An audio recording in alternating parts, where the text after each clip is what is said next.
इस वीडियो में हम लोग बात करेंगे कि किस तरह से डिस्चार्ज ऑफ कॉन्ट्रैक्ट का इम्पोर्टेंस है और किस तरह से हम इसको डिफ़ाइन करते हैं और कितना बड़ा स्पेक्ट्रम है इसका, कितना ब्रॉड कॉन्सेप्ट है ये और इसके अंडर कितने सारे सब पॉइंट्स हैं जो हम लोगों को समझने चाहिए, हम लोगों को आने चाहिए। तो सबसे पहले कि हम डिफ़ाइन कैसे करते हैं डिस्चार्ज ऑफ कॉन्ट्रैक्ट को। It's really difficult to define it because it's such a broad concept. इसके अंदर आपका परफॉर्मेंस भी है और ब्रीच भी है, दोनों इंक्लूड होते हैं डिस्चार्ज में। तो इसको डिफाइन करते हैं, discharge of a contract means termination of contractual relations. तो टर्मिनेशन ऑफ कॉन्ट्रेक्चुअल रिलेशंस का मतलब ये है कि जो ऑब्लिगेशंस हैं, बेसिकली जो ऑब्लिगेशंस हैं वो ख़त्म हो जाते हैं यहाँ पे आके। between the parties to a contract is said to be discharged when the rights and obligations of the parties under the contract come to an end. So rights and obligations यहाँ पे ख़त्म हो जाते हैं पार्टीज़ के, इसको हम discharge बोलते हैं। तो बहुत सारे मेथड हैं, जैसे वॉइड कॉन्ट्रैक्ट एक मेथड होता है कि आपने एंटर किया कॉन्ट्रैक्ट में तब वो वैलिड है, बाद में कुछ लीगल कॉन्सिक्वेंसेज हो गई और कॉन्ट्रैक्ट वॉइड हो गया। तो इस तरह की और बहुत सारी कॉन्सिक्वेंसेज हैं जिनकी वजह से हमारा जो कॉन्ट्रैक्ट है वो डिस्चार्ज हो जाता है। ब्रीच भी हो सकती है, परफॉर्मेंस हो सकता है, दोनों पार्टीज ने परफॉर्म कर दिया, उसके बाद दोनों फ्री, दोनों की कोई ऑब्लिगेशन नहीं है। तो इसका जो टोटल जो टाइप्स हैं, स्पेक्ट्रम है, उसको हमने नेक्स्ट स्लाइड में यहाँ पे कंप्लीटली इसको कैप्चर करने की कोशिश की है। Discharge of contract, so these are the means 1 2 3 4 5 6।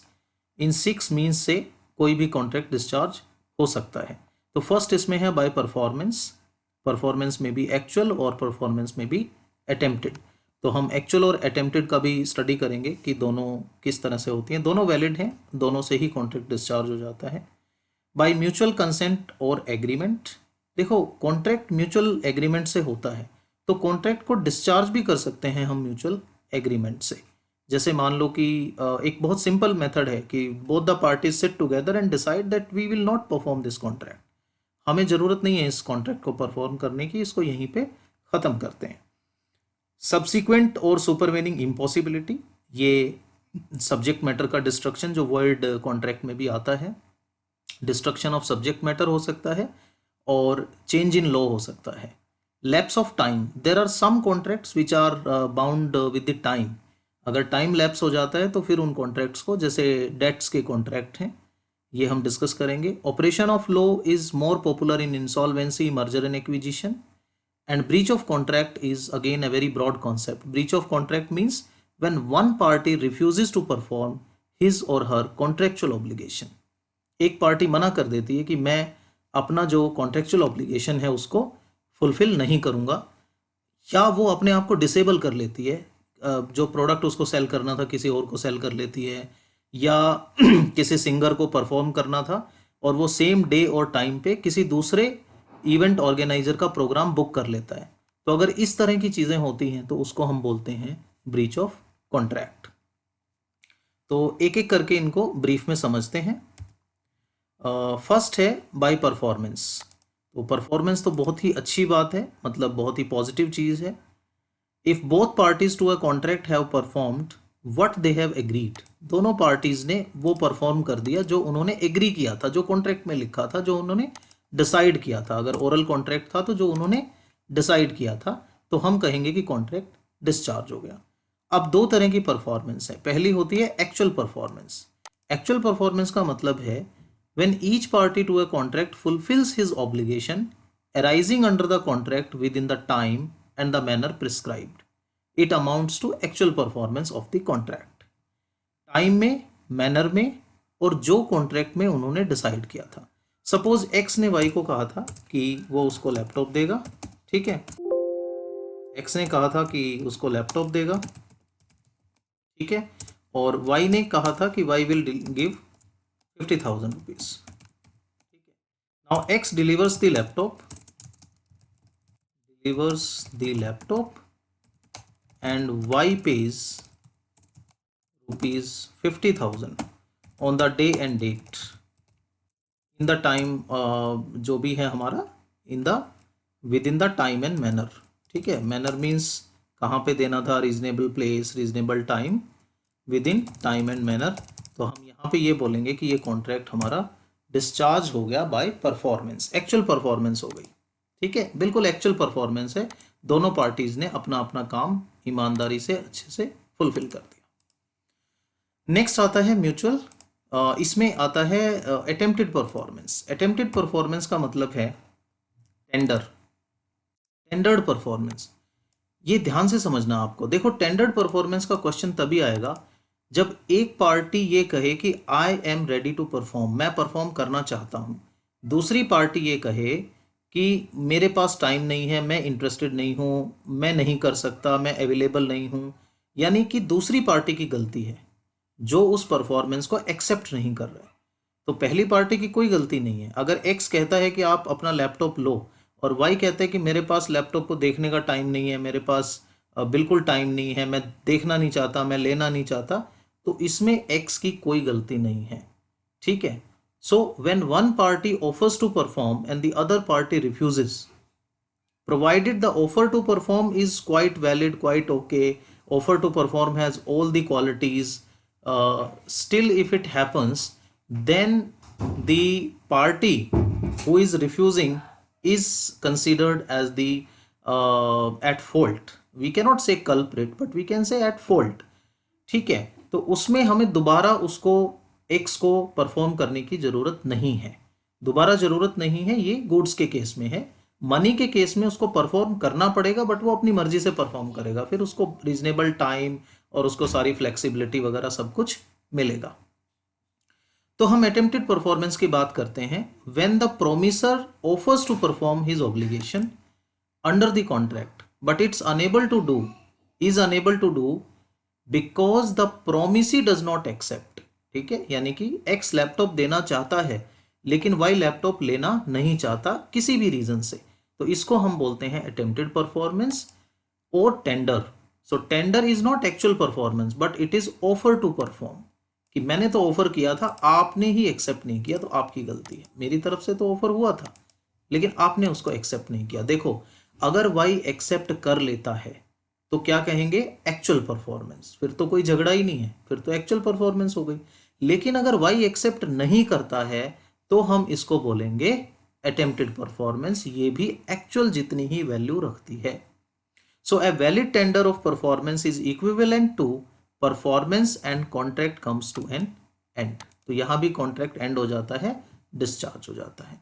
अब जो वैलिड परफॉर्मेंस है, जो अटेम्प्टेड परफॉर्मेंस है, वो वैलिड होनी चाहिए।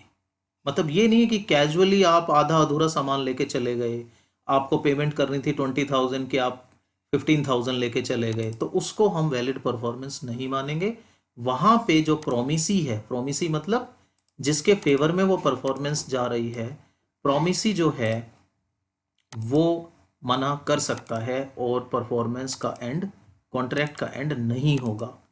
प्रोवाइडेड तभी एंड होगा जब वो अटेम्प्ट वैलिड है। तो आइए आगे देखते हैं कि इसकी वैलिडिटी के क्या क्या रूल्स हैं। So there are certain rules of essentials of a valid tender, certain rules of a valid tender और वैलिड ऑफर टू परफॉर्म और valid attempted performance. It must be unconditional. जैसे एक्स लैपटॉप लेके गया तो x कोई condition नहीं लगा सकता कि तुम मुझे चाय पिलाओगे तो मैं तुम्हें लैपटॉप दूंगा, तुम मुझे जो पैसे तुम्हें कॉन्ट्रैक्ट में हमने एग्री किया था 20 तारीख को दोगे, तुम अगर 10 तारीख को दोगे तो मैं तुम्हें लैपटॉप दूंगा। तो इस तरह की कोई भी किसी भी तरह की कंडीशन अगर लगती है तो उस ऑफर टू परफॉर्म को वैलिड नहीं माना जाएगा। यानी कि वाई मना कर सकता है और वाई का कोई फॉल्ट नहीं है। ठीक है। Must be made at a proper time and place. ये नहीं है कि सुबह के 2 बजे आप किसी के घर जाके बोल रहे हो कि आप लैपटॉप चेक कर लो, मैं परफॉर्म कर रहा हूँ। प्लेस भी रीजनेबल होना चाहिए। आप किसी को बोलो कि सी बीच पे आ जाओ, वहां पे मैं आपको लैपटॉप डिलीवर करूंगा। Must be for whole obligation contracted, not part. ठीक है, पार्ट में नहीं हो सकता। जैसे मान लो एक्स अगर लेके जाता है laptop, not the charger and the bag which was also a part of contract, Y can refuse and Y is refusal is valid. ठीक है, उसमें वाई की कोई गलती नहीं है। तो ये ऑफर टू परफॉर्म नहीं माना जाएगा अगर पार्ट ऑब्लिगेशन है। होल ऑब्लिगेशन के लिए होना चाहिए। Similarly, it must give reasonable opportunity to the promisee for inspection of goods so that he may be sure that the goods standard are of contract description. Contract में जो आपने goods के बारे में डिस्क्रिप्शन दिया था, ये कॉन्ट्रैक्ट के डिस्क्रिप्शन के हिसाब से ही गुड्स है। यानी कि जो लैपटॉप आपको चाहिए था वही ब्रांड है, वही विंडोज़ है, वो चल रहा है, तो एटलीस्ट ऑन करके लैपटॉप को देखेगा, कुछ टाइप करके देखेगा वाई, तो वाई को इतना टाइम मिलना चाहिए कि उस लैपटॉप को इंस्पेक्ट कर सके, चार्जर को कनेक्ट करके प्लग इन करके देख सके, अच्छी तरह से हर चीज़ को चेक करके वो श्योर हो सके कि ये लैपटॉप बिल्कुल सही है। यानी कि कोई भी गुड्स हो सकता है, वो लैपटॉप हो सकता है, वो कोई फूड ग्रेन हो सकता है, वो कोई भी चीज़ हो सकती है, मोबाइल फ़ोन हो सकता है, इवन फर्नीचर हो सकता है। रीजनेबल अपॉर्चुनिटी, रीजनेबल टाइम मिलना चाहिए किसी भी पर्सन को उसको चेक करने के लिए। Must be made by a person who is in position and is willing to perform the promise. तो must be made by a person का मतलब है पोजीशन में कौन होता है। हम ये कहते हैं कि प्रोमिसर हिमसेल्फ, यानी कि एक्स का एजेंट, उसका कोई भी ऑथोराइज्ड पर्सन जिसको उसने ऑथोराइज किया है वो उस पोजीशन में होता है कि वो कॉन्ट्रैक्ट कर सकता है। कोई थर्ड पर्सन, कोई अननोन पर्सन, कोई माइनर अगर ऑफर टू परफॉर्म करता है तो प्रोमिस उसको मना कर सकता है और प्रोमिस ही उसके लिए लायबल नहीं है। 2-3 पॉइंट्स इसमें और हैं। Must be made to the proper person. Proper person means अब वाई की जगह पे हम आते हैं, या तो वाई को ऑफर करें, या वाई के साथ कोई ज्वाइंट प्रोमिस ही है, जैसे जेड है, डब्ल्यू है, उन तीनों ने कॉन्ट्रैक्ट किया था तो तीनों में से किसी एक को, या फिर कोई भी अदर पर्सन है, वाइफ है वाई की, या कोई एजेंट है, मतलब कोई प्रॉपर पर्सन होना चाहिए। माइनर को इसमें हम इंक्लूड बिल्कुल नहीं करते हैं। तो ये कुछ एग्जांपल्स हैं कि माइनर नहीं हो सकता, proper person. If there are several joint promises an offer to any one of them is a valid tender. अगर 3, 4, 5 प्रोमिसेस हैं तो किसी एक को भी अगर करें तो वो वैलिड टेंडर है। In case of tender of money, exact amount should be tendered. अगर मनी का टेंडर है, जैसे मैंने इसमें जनरली मैं एक एग्जांपल देता हूँ कि आप बस में टिकट लेते हैं और आप अगर 500 रुपये का नोट देते हैं और सामने वाला आपको टिकट नहीं देता, तो ये आपका फॉल्ट है। आप ये नहीं कह सकते मैंने ऑफर टू परफॉर्म किया था, क्योंकि आपने एग्जैक्ट टिकट का पैसा नहीं दिया, इसलिए आपकी तरफ से ऑफर टू परफॉर्म नहीं हुआ। आपका ऑफर टू परफॉर्म तभी माना जाएगा जब आप एग्जैक्ट टिकट के पैसे देते हैं, जो भी 30 रुपीज़ हैं, 40 रुपीज़ हैं। 500 का अगर टिकट नहीं है तो इसको ऑफर टू परफॉर्म नहीं माना जाएगा। तो ये एक पार्ट हमने कवर किया है इस वीडियो में परफॉर्मेंस ऑफ कॉन्ट्रैक्ट का, जिससे कि कॉन्ट्रैक्ट डिस्चार्ज होता है। इसमें एक्चुअल परफॉर्मेंस है और अटेम्प्टेड परफॉर्मेंस है। तो नेक्स्ट पार्ट हम नेक्स्ट वीडियो में करते हैं। Thank you so much.